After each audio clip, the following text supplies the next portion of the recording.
AITAH for uninviting my brother and nephew for my celebration dinner because my nephew is autistic and my brother insisted on bringing him? Posted by you/newway888. Backstory: my sister and I, early 30s, have an older brother. He's on his second marriage. His first marriage gave me my nephew, Connor, 15M. Connor is autistic. When he was born, my, at the time, sister-in-law's family was the village. My parents were also the village. My sister and I refused to be part of the village. This resulted in many arguments until I told my parents they could either have my brother and his family and I would go no contact, or they could respect my boundaries and I'd still be around. They agreed. Eventually, my brother got a divorce because of marital problems, one of which was his ex-wife insisting that my sister and I step up and help. I felt bad for him, still do, but I wasn't going to change my stance. My sister didn't either. I have lived out of state for a bit and recently accepted a new job offer close to home. It came with a nice bonus, so I decided to invite my parents, sister, and brother out for dinner at my favorite Korean barbecue spot.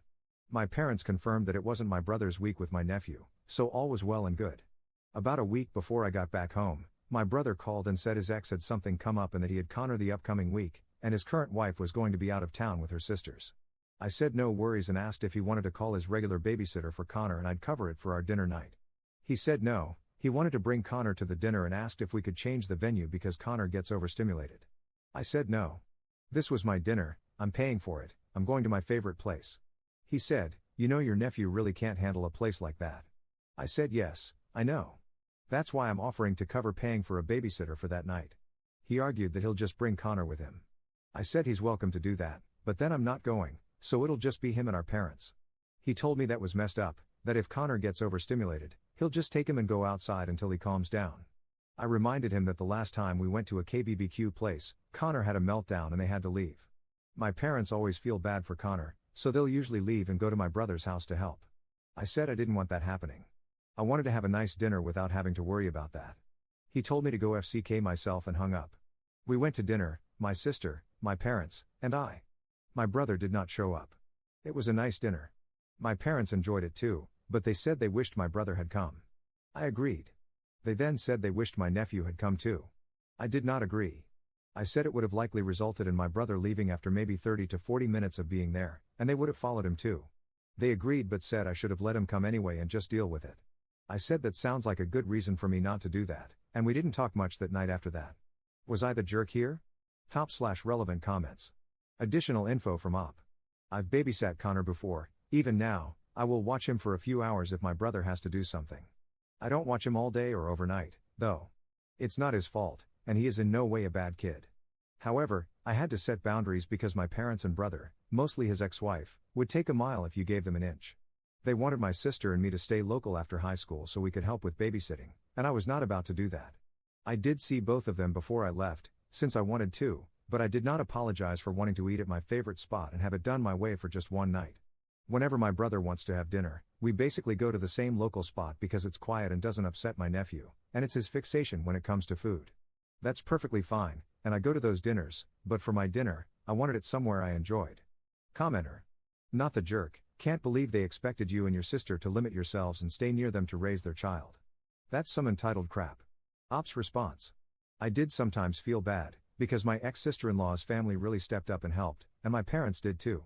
But neither of us wanted to give up going somewhere else for school and life, just because my brother had a kid. That didn't seem fair to us, and I didn't want to put my life on hold for that. We're normally pretty good with each other, but it's only when stuff like this pops up that I get into it with my brother and parents. Update 1 day later. First, I wanted to thank everybody, positive or negative, for giving feedback. Whether it was good or bad, I did read every one of them, even the ones who called me a jerk. Totally valid. While I did see my brother and Connor before I left, it was more just playing with Connor and making small talk with my brother. I decided today to call my brother to try and get more info and smooth things out. We talked for about 5 minutes before I broached the subject. I told him I was sorry if it felt like I was being unnecessarily mean or exclusionary to Connor, but that I felt I had a right to decide how to celebrate the way I wanted to. He said he was sorry that he snapped the way he did, and looking back, he realized Connor would have had an awful time and it would have been a big waste of money for me. The place we went to was about $80 a person, $40 for Connor whether he ate or not. He just really wanted him to be there too.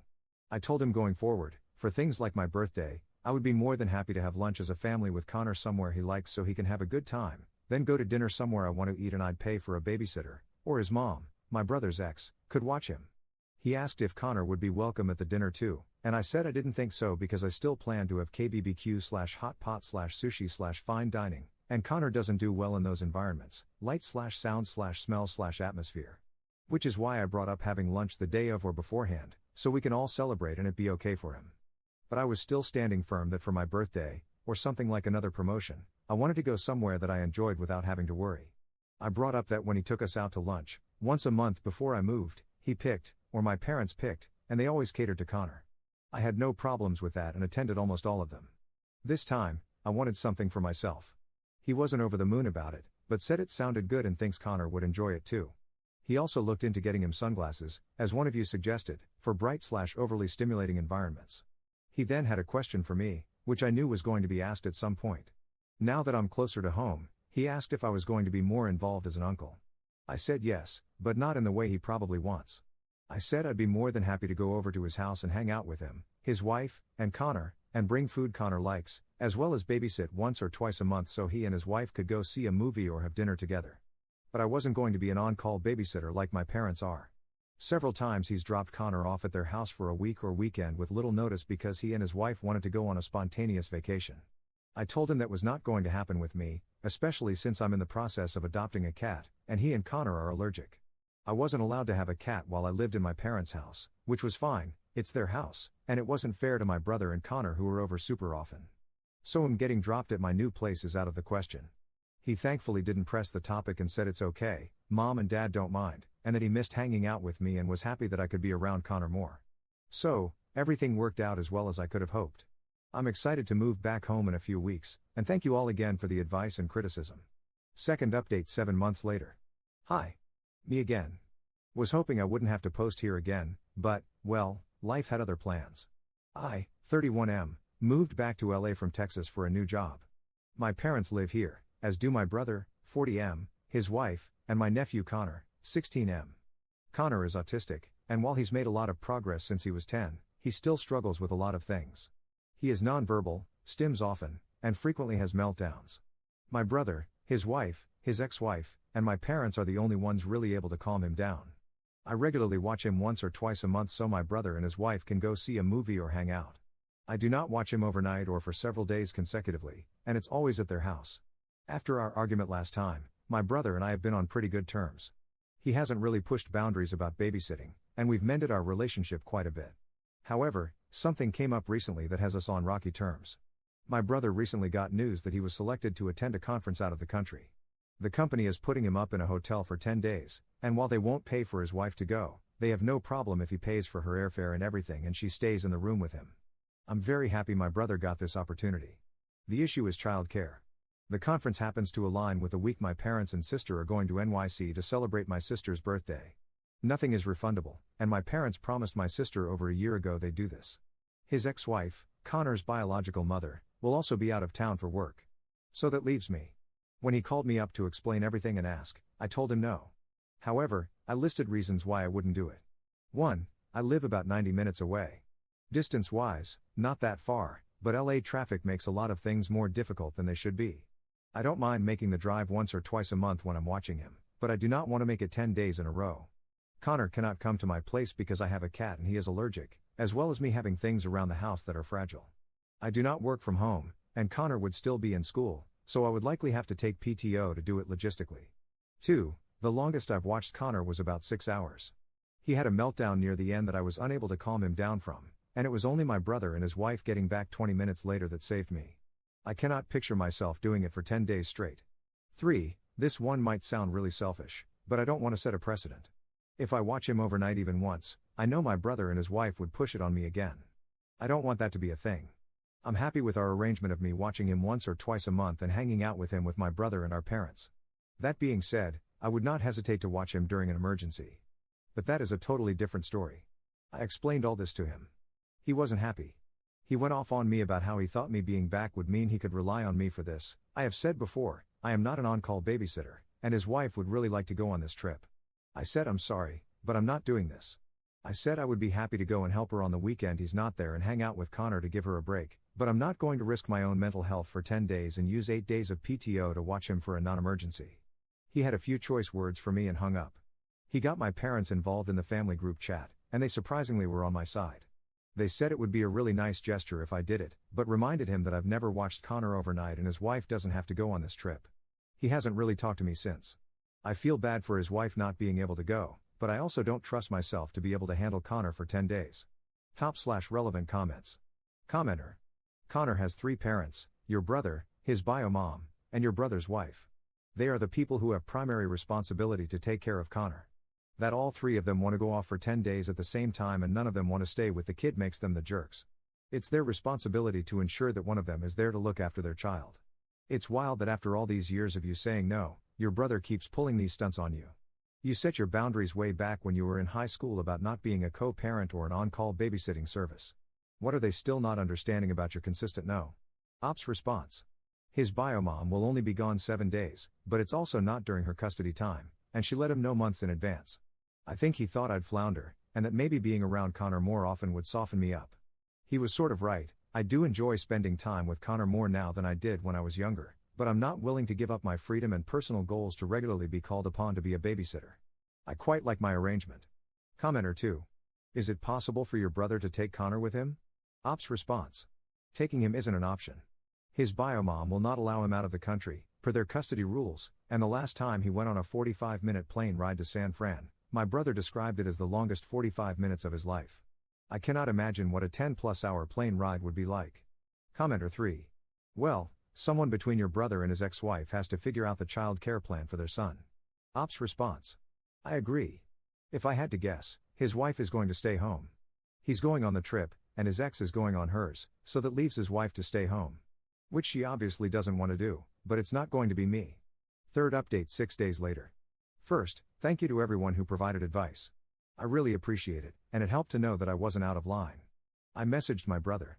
I said he had 2 options, either he and or his wife stay home and watch Connor, or he works with local agencies or care facilities, I apologize if I'm not using the right terms, to get respite care for the duration of their trip, and I would check on him over the weekend. I made it clear that I would not be watching him, and I was not open to further discussion on that point. He called me, and his wife got on the line. She said I know how she feels about other people watching Connor overnight, and how her mother feels too, and that she's never been to this destination before, it's on her bucket list. I said I understood, and in that case, I assumed she'd be staying home with Connor, and maybe she and my brother could take him there together in the future. My brother tried to interject, but I cut him off. I told him I really didn't care what he had to argue, I wasn't here for it. As some of you suggested, I again pointed them toward local organizations and government resources dedicated to helping parents with special needs children, but didn't get anywhere. I was really burnt out over everything, so I said good luck with the situation and hung up. I then made a group chat with him and his wife and told them that, going forward, I would be visiting once or twice a month, meaning one of them needs to be present while I'm there. I'm not watching Connor alone anymore. I feel like this is a fair compromise, allowing me to still spend time with Connor while not taking on a caregiver role. I told them that maybe, in the future, we could work back toward what we had before, but not anytime soon. They both responded with long messages, saying they were sorry but had no other options, and that they thought maybe I'd do it for them. They said this trip could have been like a second honeymoon and asked me to please keep watching Connor for a day or 2 each month, offering to pay me for it. I told them no amount of payment is worth it. It's not fair to me, and it's not fair to Connor. He is not my child, he is theirs. I told them they need to start working with agencies now and get Connor used to outside care and new caregivers, because our parents are getting older, and they won't always be an option. My brother responded that he and his wife would start the process and get his ex involved too, but asked, what are we going to do if that doesn't work? I told him that it's on them. I'd be happy to help research programs and benefits with them, but if they have any thought that I'm going to take over the role our parents currently have, they're out of their minds. His wife asked if I would consider getting trained to care for Connor the way they do, and I shut that down.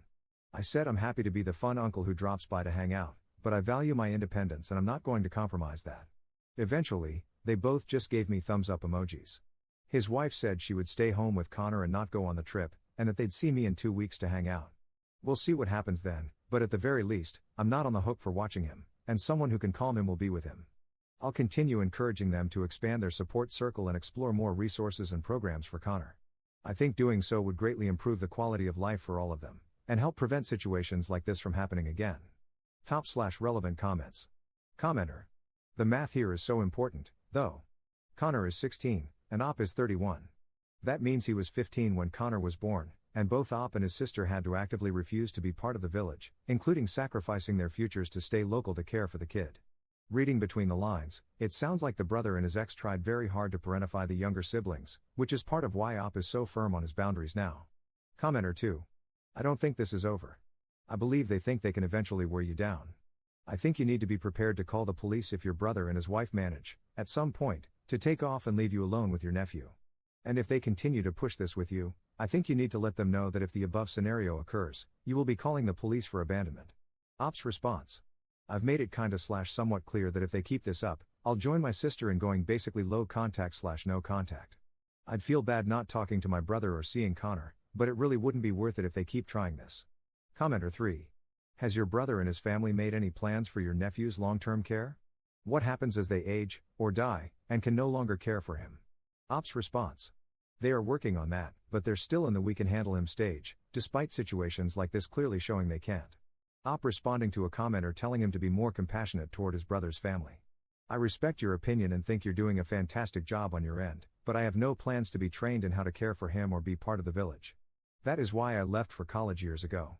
I could have stayed home and gone to the local college and saved a lot of money, but I was told, not asked, that when Connor was born, I would be part of the village and had to learn to deal with it. That is why I left for the better part of a decade and have only recently gotten back from low contact / no contact with my family, except for my sister.